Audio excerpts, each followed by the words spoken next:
Bon, d'abord, je suis content parce qu'il y a plus de monde devant moi que derrière moi. J'ai vu des vœux où il y avait plus de monde derrière que devant. L'an dernier, il y avait un peu plus de monde d'ailleurs, je ne sais pas si vous vous souvenez, derrière moi en tout cas. Devant, il y a toujours autant de monde, c'est parfait. Bon, je voudrais vous dire d'abord que l'an dernier, moi, j'avais fait 3 paris. Un premier pari, c'était avec le maire de Cabreton, Patrick, qui est là. J'avais parié que la croissance serait de 2% en France en 2015. Bon, j'ai perdu. J'ai fait un deuxième pari avec le maire de Bénès, qui est là également. J'ai parié que le chômage baisserait. J'ai perdu. Et j'ai fait un troisième pari. Ce pari, je l'ai fait avec le maire de Seignos. Il n'est pas là. J'ai parié que je serais conseiller départemental. J'ai perdu. T'as tout à fait raison, Sylvie. Je pense qu'en 2016, je vais arrêter de parier. Par contre, vraiment, je veux vous le dire, et je crois qu'on doit tous avoir ça à l'esprit. Moi, en 2016, je veux être optimiste. Et j'ai plein de raisons d'être optimiste. D'abord, notre commune. Notre commune, elle continue son petit bonhomme de chemin. On arrive peu ou prou, nous, au conseil municipal, à tenir notre feuille de route. Et, comme je le dis toujours, tout commence pour nous par la maîtrise du foncier. Et si je suis optimiste aujourd'hui, c'est parce que l'an dernier, et depuis mars 2014, on a réussi, bon an, mal an, à devenir propriétaire d'un certain nombre de terres sur la commune qui nous permettront, plus tard, de mener à bien un certain nombre de projets. Parce qu'il ne faut pas se leurrer. Notre commune, qui a plein d'atouts, elle a un petit écueil, mais un petit écueil quand même important, c'est qu'elle n'est pas riche. On a 1,3 million de budget de fonctionnement pour 1825 habitants, population légale, et surtout près de 200 enfants à l'école. Ça veut dire que 40% de notre budget, il est alloué pour l'école, pour faire en sorte que nos enfants, ils aient des employés communaux à leur disposition, qu'ils puissent aller à la cantine, qu'ils puissent avoir le centre de loisirs, que les tables soient mises en place, que l'accueil périscolaire soit mis en place. Tout ça, ça nous prend 40% de notre budget de fonctionnement. Et ce ratio-là, quand je compare avec les autres communes qui sont proches de nous, on est sur un ratio très haut. Et ça veut bien dire que notre commune, elle n'est pas très riche, parce que pour le reste, l'entretien des bâtiments, la vie des associations, l'entretien de la voirie, il nous reste 60% de notre budget. Là où d'autres ont beaucoup plus de marge de manœuvre. Alors, notre manne à nous, c'est le foncier. On a de la chance. La commune attire du monde. Et en maîtrisant le foncier, ça nous permet de dégager des marges de manœuvre pour nos différents projets. Et je prends un exemple simple, qui est celui du lotissement Guimont. On a fait 24 lots en accession à la propriété. Il y aura aussi 9 logements locatifs sociaux. Ces terrains, on les vend actuellement 30% en dessous du prix du marché. Et malgré cela, malgré le fait qu'on fasse un gros rabais aux acquéreurs pour leur permettre de pouvoir acheter sur une commune comme en Grèce, nous allons dégager 700 000 € de marge. Ces 700 000 € de marge, on va les affecter à la construction de l'école, pour une grosse partie. Cette construction, elle va nous coûter 1,1 million, tout compris. On va avoir des subventions, bien entendu, la communauté de communes, Eric peut-être en parlera, le département, l'État, j'espère notre député, mais il va nous rester, à charge de la commune, au moins 600 000 €. Eh bien, le lotissement Guimont nous permettra de financer cela. Et puis, on a aussi, dans l'année 2016, la construction du tennis couvert. Ce tennis couvert, il va servir non seulement pour le club de tennis, dont on a un représentant éminent dans le public derrière moi, Pour le tennis, bien sûr, mais aussi et surtout, et c'est pour ça qu'on l'a fait, encore une fois, pour les enfants de l'école. On a un problème aujourd'hui, hein, on a une école qui est bien, demain on va avoir plus de salles, plus d'espace, plus de toilettes pour les enfants, mais on n'avait aucun endroit pour qu'ils puissent pratiquer du sport. Et dans les cours qu'ils ont aujourd'hui, il y a beaucoup de sport, dans les tables, il y a du sport. Pendant le centre de loisirs, les activités de centre de loisirs, il y a du sport. Et aujourd'hui, ils avaient nulle part où le faire quand il pleuvait.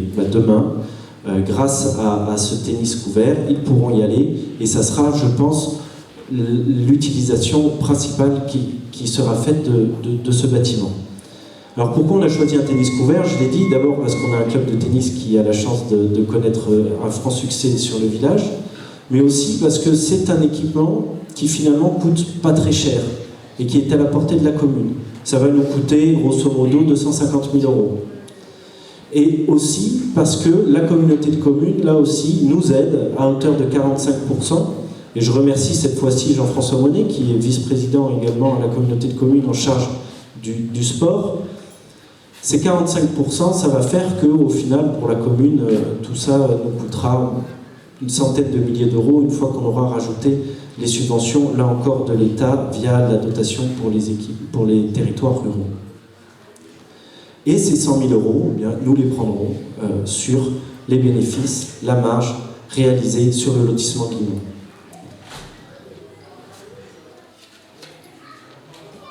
Vous l'avez compris, tout part de la maîtrise du foncier. Mais maîtriser le foncier, ça ne suffit pas. Moi, j'ai besoin, et nous souhaitons que notre village y vive. Il s'est beaucoup développé. On le voit ce soir, on a toutes les âges qui sont arrivés sur la commune dans les 10 dernières années, toutes les classes sociales également. Ça a été une volonté de notre municipalité, de la municipalité précédente, de faire en sorte de réussir à ce qu'il y ait de la mixité sociale et de la mixité générationnelle sur le village. C'est une réussite. Mais une fois que vous êtes là, il faut que la mayonnaise prenne, il faut que les gens se connaissent, il faut qu'on arrive à faire en sorte qu'il y ait un sentiment d'appartenance, que chacun ici se sente un Gressois et que pour lui ça veuille dire quelque chose. Bien pour ça, nous on n'a pas 50 000 solutions et comme on n'a pas d'argent, on a décidé de s'appuyer le plus possible sur les associations.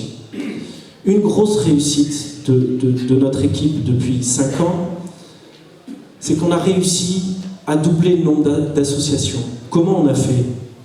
Tout simplement, à chaque fois que quelqu'un passe la porte de la mairie, qui dit j'ai un projet, j'ai une idée, je souhaiterais faire quelque chose sur le village, on est ouvert. À partir du moment où l'idée n'est pas saugrenue, qu'on sent qu'il y a vraiment une volonté de faire, derrière ils savent, la personne sait qu'elle aura toujours le soutien de la commune.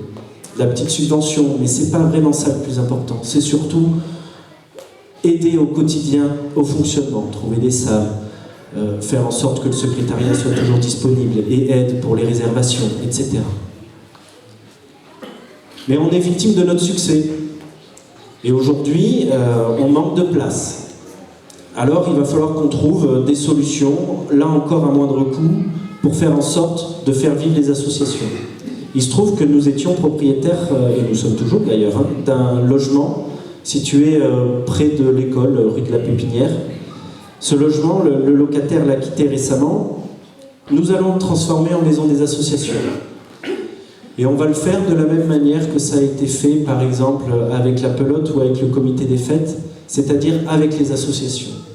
La commune va mettre à disposition le local, va payer les matériaux, et les associations qui voudront aller et utiliser cette maison, auront pour charge de se l'aménager à temps perdu. C'est une bonne manière, d'abord, de faire en sorte que chacun se connaisse autour d'un chantier. Ça crée du lien, ça crée de l'amitié, ça permet à certains aussi d'apprendre ce que c'est que les métiers du bâtiment. Et ça nous permettra à nous d'avoir un équipement pour pas trop cher, parce que sinon, nous ne pourrions pas le faire.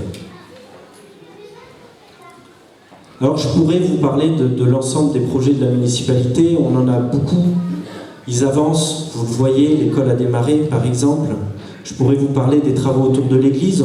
On souhaite, et on va le faire, finir la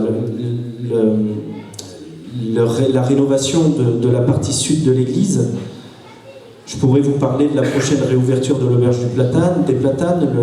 Le futur propriétaire des lieux est dans la salle. Je pourrais vous parler de la réfection prochaine de la route de Bénès, qui est inscrite dans le plan d'investissement de la communauté de communes, ou d'ici 3 ans du chemin de la Groune, de la réfection du chemin de la Groune, qui me semble être particulièrement important. Mais ce soir, je voudrais d'abord vous faire part du profond respect que j'ai pour les élus qui sont à mes côtés, les élus du conseil municipal, puis les élus des autres communes également, ainsi que Eric, parce que c'est souvent très facile d'être simple spectateur, de rester en dehors de l'arène, de regarder et de dire moi je ferai comme ci, moi je ferai comme ça. Et puis on est toujours persuadé que nous on sait faire et on sait mieux faire. Eh bien eux, nous, on a décidé de pas seulement être spectateur, d'essayer de faire. Parfois on se trompe, mais au moins on fait. Et aujourd'hui on voit beaucoup de gens qui se mettent dans des collectifs, dans des associations, et qui nous expliquent que les élus sont nuls, qu'ils ne font rien, et que eux, ils ont des vraies propositions, et que eux, ils sont capables de faire. Bien moi, je leur dis chiche. Ça fait 30 ans que vous nous dites que nous ne faisons rien. Moi, en 30 ans, j'ai compté 5 élections municipales. J'ai compté 5 élections départementales. J'ai compté 5 élections régionales. Ça veut dire que vous avez eu 15 fois la possibilité de vous présenter, de faire valoir vos idées et d'essayer de gagner. Mais le souci, c'est que dans ce que j'ai dit essayer de gagner. Et là, ça veut dire qu'il faut se présenter et prendre le risque de perdre. Et bien souvent, c'est plus facile de créer un collectif, de créer une association, et au sein de celle-ci, expliquer comment on ferait les choses, plutôt que d'aller directement devant vous et de prendre le risque de perdre. Mais moi, c'est pas le choix que j'ai fait, c'est pas le choix que les gens ici ont fait, et je voudrais, parce que il faut à un moment donné savoir rendre hommage à cela. Effectivement, on se trompe. Effectivement, on n'a peut-être pas toujours les meilleures solutions. Mais au moins nous prenons en compte vos problèmes, nous prenons le risque d'essayer d'y répondre, et nous essayons, pour vous, de faire quelque chose. Alors s'il vous plaît, applaudissez-les.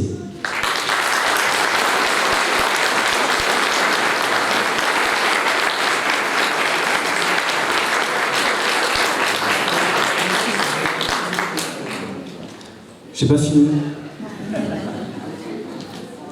J'ai pas fini, mais j'ai bientôt fini. Je voudrais juste parler de l'évolution démographique du village. Vous l'avez vu dans le Sud-Ouest, on est l'un des villages landais qui se développe le plus. Et en Grèce, ça a beaucoup grandi dans les 20 dernières années. Moi, je crois que c'est une chance. Vraiment.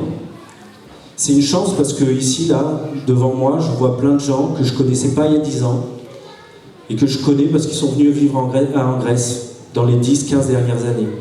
C'est des gens avec qui je me suis créé des souvenirs et avec qui j'ai appris beaucoup.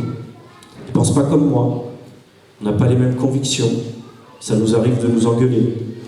Mais ils ont apporté quelque chose, et vous apportez quelque chose.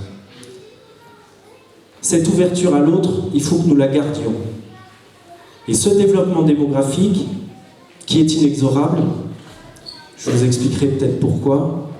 Ce développement démographique, il faut vraiment le voir comme une chance. Pourquoi en Grèce attire du monde? C'est très simple. D'abord, première idée reçue qu'il faut combattre. Les gens viennent ici pour travailler. C'est vrai, c'est le cas. En 5 ans, notre territoire, je ne parle pas de la commune d'Angresse, je parle de toutes les communes qui nous entourent, pour faire simple, de max. Depuis 5 ans, l'emploi a progressé de 15% ici. On a 3000 travailleurs de plus chez nous. Et c'est pas partout pareil en France. Donc les gens, ils viennent d'abord et avant tout pour travailler. Et puis il y a les retraités qui viennent parce qu'ils ont beaucoup travaillé ailleurs et qu'ils ont envie d'un peu de soleil, d'un peu de chaleur, d'un cadre de vie sympa. Et ils veulent venir ici. Et ils viennent. Et puis il y a les gens d'ici, qui ont grandi ici, et qui veulent rester ici. Et là, nous, on a un risque et on a une responsabilité envers tous ces gens. Le risque, c'est de dire, stop, fini, on arrête de construire. Qu'est-ce qui va se passer? Je vous ai fait le portrait de 3 types de personnes qui peuvent venir, ou qui peuvent vivre ici. Qui aura la capacité de vivre ici, si on arrête de construire? Les retraités. Pourquoi? Parce que tout simplement, vous avez, je parle à ceux qui sont là, derrière vous toute une vie qui vous a permis d'économiser, d'être propriétaire quelque part, de vendre votre bien et de pouvoir arriver ici avec un petit pécule qui vous permettra d'acheter dans un environnement foncier où le bâti ne cesse de progresser.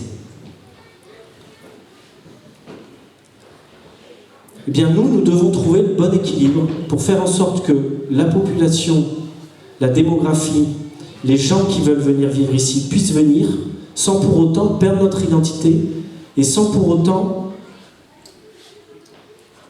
ne pas réussir à donner les services nécessaires pour faire en sorte que nos villages ne deviennent pas un village dortoir. On a fait une jauge qui nous semble correcte. C'est une jauge à 30 logements par an. Cette jauge, elle a été dépassée pendant les années 2000. On est clairement en dessous depuis 2010. Et il va falloir que dans les années qui viennent, on réussisse à tenir ces 30 logements par an. Et ces 30 logements par an à créer, il va falloir qu'on le fasse pour les gens qui aujourd'hui en ont le plus besoin. C'est-à-dire ceux qui travaillent ici. Et quand on travaille ici, on n'a pas des gros revenus. Et pour éviter que les gens qui travaillent ici, ils aient à vivre à 20-25 km avec l'ensemble des contraintes que ça génère pour nous, c'est-à-dire le fait de devoir prendre son véhicule et d'avoir toujours plus de monde sur les routes, eh bien, il va falloir que nous créions des logements qui soient accessibles aux gens qui travaillent ici et qui ont des revenus modestes. C'est pour ça que ça me permet aussi de boucler la boucle. Nous avons réalisé le lotissement Guimont et que nous avons choisi de créer des lots petits, moins chers que le prix du marché, parce qu'on sait que pour les gens qui travaillent ici, c'est ce type de bien qu'il est possible de se payer aujourd'hui sur une commune comme Anglès. D'ailleurs, j'ai été très heureux de voir que cette réflexion-là, elle est commune dans l'ensemble des villages. Elle est subie, il faut se le dire, hein. Les gens viennent. Bon, quand on fait un lotissement comme celui de Guimont, en une semaine, tous les lots sont partis. C'est qu'il y a une vraie demande. Eh bien, on prend le problème à bras-le-corps, on essaie de trouver des solutions, on fait preuve aussi d'un peu d'imagination et surtout on partage entre maires de différentes communes et on crée un plan local de l'habitat qui nous donne une feuille de route pour les 5 ans qui viennent et qui, je l'espère, répondront à l'ensemble de ces défis. Vous l'avez compris, l'année 2016, pour moi, ça sera une année où nous devons tous regarder l'ensemble de nos petits défis personnels que nous avons à relever de manière positive. Nous devons tous individuellement nous dire que nous allons y arriver. Et ça nous permettra peut-être collectivement d'arrêter de penser que individuellement nous sommes capables d'y arriver, mais que collectivement nous n'y arriverons jamais. C'est un syndrome français qu'on retrouve ici, alors que je vous l'ai dit, on a en 5 ans 3000 emplois supplémentaires. Ça, c'est positif. Appuyons-nous là-dessus. Et faisons en sorte que collectivement, au lieu de passer notre temps à dire qu'on est nul, qu'on fait rien, qu'on n'y arrivera pas, se dire que les défis qui sont devant nous, ils sont à notre portée, et que nous allons y arriver. Je vous remercie.